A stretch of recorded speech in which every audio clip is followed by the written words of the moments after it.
अस्सलाम वालेकुम। Easy cooking with Rehana में आपका स्वागत है। आज हम शेज़वान चटनी बनाने जा रहे हैं। शेज़वान सॉस की रेसिपी मैंने पहले डाली है। ये चटनी है, बहुत अच्छी बनती है।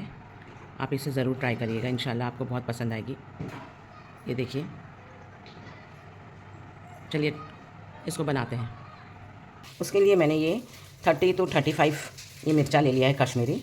एक जब कश्मीरी मिर्चा आप लेंगे तो देखिए इसका ऊपर का डंठल निकालने के बाद में आप इस तरह से इसको खोलिए। लेंथ वाइज खोलेंगे तो इसकी बीज बहुत अच्छे से निकल जाती है। ये देखिए, मैंने पहले से ही बीज निकाल दिया था। इस तरह से आप ये सारी मिर्ची की बीज निकाल दीजिए। जितनी निकलती है एटलीस्ट उतनी निकाल दीजिए। ऐसा ज़रूरी नहीं है कि सबकी बीज पूरी निकलनी चाहिए। आपको ज़्यादा हाथ लगाकर निकालने की ज़रूरत नहीं है। जितनी इसमें निकल जाती है उतनी आप निकालिए इस तरह से। ये देखिए, इसको आप झटकेंगे, ये निकल जाएगी। ये देखिए, ये मैंने आपको बताने के लिए इतना रखा है, बाकी मैंने निकाल दिया है। मैंने इसको पूरी बीज निकाल दिया है। जितनी मैंने ये 30 to 35 इसको ये मिर्ची लेना है, 35 मिर्ची ये लिया है, तो 10-12 मिर्चा हम ये वाला भी ले लेंगे। ये मिर्ची के भी आप बीज निकाल दीजिएगा। ये तीखा वाला मिर्चा है। ये देखिए, इस तरह से इसकी भी मिर्ची की बीज भी निकाल लीजिए, बहुत तीखी रहेगी। इस तरह से मैं ये निकाल लूँगी। पानी मैंने बॉईल करने के लिए रख दिया है। जब पानी बॉईल हो जाएगा तब ये मिर्ची, दोनों मिर्ची में पानी, गर्म पानी में डाल के कम से कम आधा घंटा रख दूँगी। ये देखिए, मिर्ची की मैंने बीज निकाल लिया है। कुछ बीज रह जाती है तो कोई बात नहीं, ये बीज सारी मैंने निकाल दिया। इसको आप फेंक दीजिए। इधर पानी भी बॉईल हो गया है। हमको मिर्चा डाल के बॉईल नहीं करना है, बस मैं गैस बंद कर देती हूँ। अब इसमें मैं ये मिर्चा डाल देती हूँ।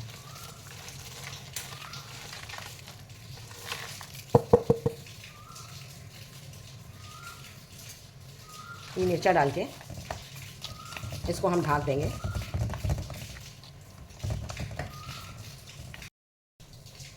ये देखिए, हमारा मिर्चा एकदम अच्छे से हो गया है, पानी में भीग गया। इसको हम निकाल कर प्लेट में रख देंगे।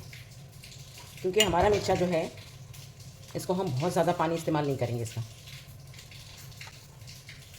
इसका पानी हम छन्नी में रख देंगे ताकि थोड़ा सा निकल जाए। फिर हम ये सारा मिर्चा जो है मिक्सर में डाल के पीस लेंगे। सारा मिर्चा मैंने निकाल लिया है, थोड़ा ठंडा हो जाएगा, इसको मैं मिक्सर में पीस लूँगी। ये देखिए, मैंने कढ़ाई गरम करने रख दिया है। शेज़वान सॉस की तैयारी हम कर रहे हैं। सबसे पहले मैं इसमें तेल डालूँगी। कम से कम हमको इसमें 1 कप तेल डालना है। ये देखिए, ये मैंने 2 कप ले लिया है लहसुन चॉप करके, और ये हाफ़ कप मैंने ले लिया है, हाफ़ कप से थोड़ा सा ज़्यादा ले लिया है मैंने अदरक, जिंजर। ये 2 कप है और ये ऑलमोस्ट हाफ़ कप से थोड़ा सा ज़्यादा है, हाफ़ कप, क्योंकि अदरक हम कम लेते हैं और लहसुन हम ज़्यादा लेते हैं। ये तेल गरम हो रहा है, इसमें मैं ये लहसुन डाल रही हूँ।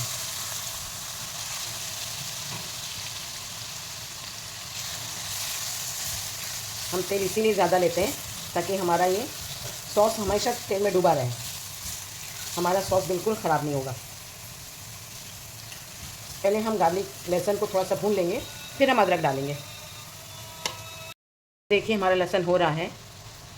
जब तक हमारा लहसुन होता नहीं है थोड़ा, तब तक हम अदरक नहीं डालेंगे। ये सेलरी ले लिया है मैंने। इस सेलरी की थोड़ी सी पत्तियाँ भी थी जिसको मैंने बारीक बारीक काट लिया है, लेकिन इसकी जो डंठल है उसको बहुत बारीक बारीक हमको चॉप करना है। ये देखिए, इस तरह से मैंने ले लिया है।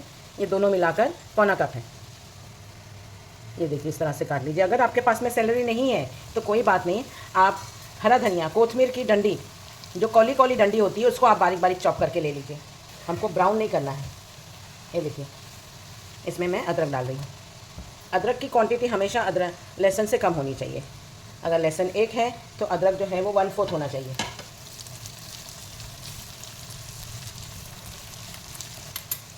जो मिर्चा मैंने गरम किया था उसको देखिए मैंने पीस लिया है। बहुत बहुत कम मैंने पानी उसका यूज़ किया है। ये देखिए, इस तरह से गाढ़ा गाढ़ा। हम जितना पानी डालेंगे उतनी हमको बहुत ज़्यादा मेहनत पड़ेगी इसको भूनने में, क्योंकि इसका पानी जब ज़्यादा हो जाता है, ये पकने वक्त में बहुत ज़्यादा उड़ता है और बहुत टाइम लगता है इसको भूनने में। हमको मिर्चा को भी बहुत अच्छा भूनना है। उसके अंदर बिल्कुल हमको पानी का बिल्कुल भी, ज़रा भी, एक ड्रॉप भी ऐसा पानी लगना नहीं चाहिए हमको। ये देखिए, अदरक भी हमारा हो गया है। अब मैं ये मिर्चा डाल रही हूँ इसमें। बिस्मिल्लाह।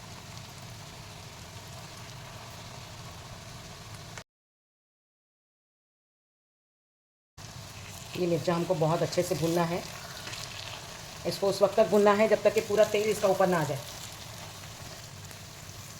इसमें मैं सेलरी की पत्ती भी डाल रही हूँ ताकि इसके साथ में भून जाए। मुझे पहले ही डालनी चाहिए थी, मैंने मिर्चा डाल दिया, कोई बात नहीं, इसके साथ में हमको भूनना है।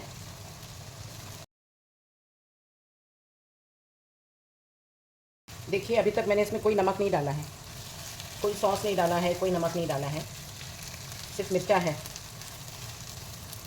अदरक लहसुन मिर्चा और सेलरी लीव्स, सेलरी की डंडी है। आप इसमें कोतमीर की डंडी डालिए। सेलरी की लीव्स बहुत जगह पर नहीं मिलती है और जहाँ मिलती है वहाँ पर भी ये बहुत कम मिलती है। फ्लेम मैं लो कर देती हूँ ताकि बहुत अच्छे से भुने। इसमें मैं नमक डाल देती हूँ।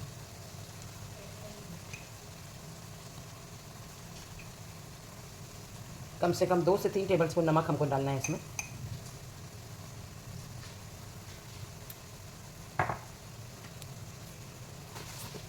जैसे नमक डाला है वैसे हमको शक्कर भी डालना है।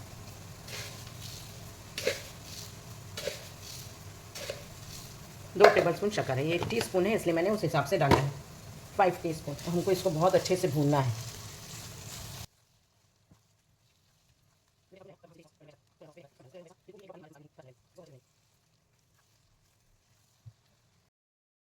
ये देखिए मिर्चा बहुत अच्छे से भून गया है, इसका तेल भी ऊपर आ गया है।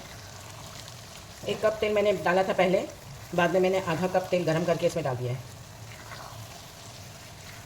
देखिए बहुत अच्छे से भून गया है, बिल्कुल इसमें पानी का ज़रा भी नहीं लग रहा है, पूरा तेल तेल आ गया है। ये तेल जब हम रखते हैं इसको तो आप चिली ऑयल की तरह से कोई भी चीज़ में, जब आप कोई चाइनीज़ खाते हैं या कोई भी चीज़ में आपको चिली ऑयल चाहिए तो आप ये ऑयल यूज़ कर सकते हैं। अगर आपको और डालना है तो इसमें और आधा कप आप तेल और डाल सकते हैं। ये देखिए बहुत अच्छे से भून गया है, आप देख सकते हैं। इसकी चरचर आवाज़ भी एकदम ख़त्म हो गई है, ये पूरा भून गया है। इसके अंदर बिल्कुल पानी नहीं है। इसको हम आराम से फ्रिज में रख सकते हैं, ये 6 महीना हमारा सॉस ख़राब नहीं होगा।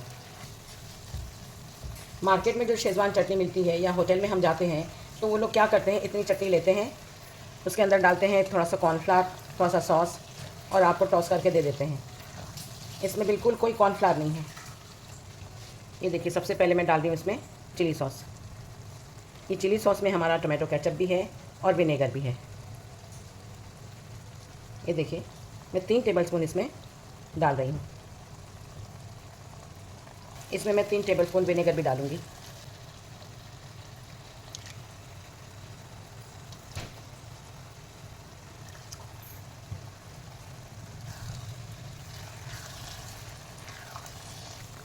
इसमें आपको एरोमेट पाउडर डालना है डालिए, या अजीनोमोटो डालना है डालिए। मैं इसमें अभी कुछ नहीं डाल रही हूँ, सिर्फ नमक है। ये देखिए मैं इसमें 1 टेबलस्पून सोया सॉस भी डाल रही हूँ। सारे सॉसेस में नमक होता है इसलिए आप बहुत संभाल के नमक डालिएगा। ये देखिए मेरा सॉस रेडी हो गया है, गैस बंद कर दिया है मैंने। इसमें मैं ये केचप डाल रही हूँ, 1/2 कप केचप है। इसको आपको और डालना है, आप और डाल सकते हैं।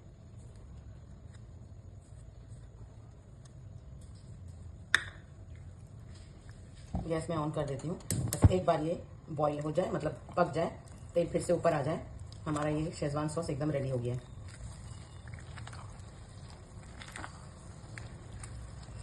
केचप थोड़ा सा और डालेंगे हम।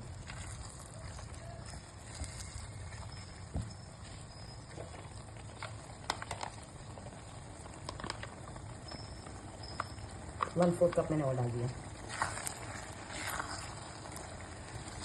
बस एक बार ये तेल ऊपर आ गया, हमारा सॉस रेडी है। इसको ठंडा करके हम बॉटल कर देंगे। ये देखिए तेल सारा ऊपर आ गया है, गैस बंद कर रही हूँ मैं और इसको हम ठंडा कर देंगे। ये देखिए हमारा शेज़वान सॉस एकदम रेडी है। इसको आप बॉटल में करके रखिएगा।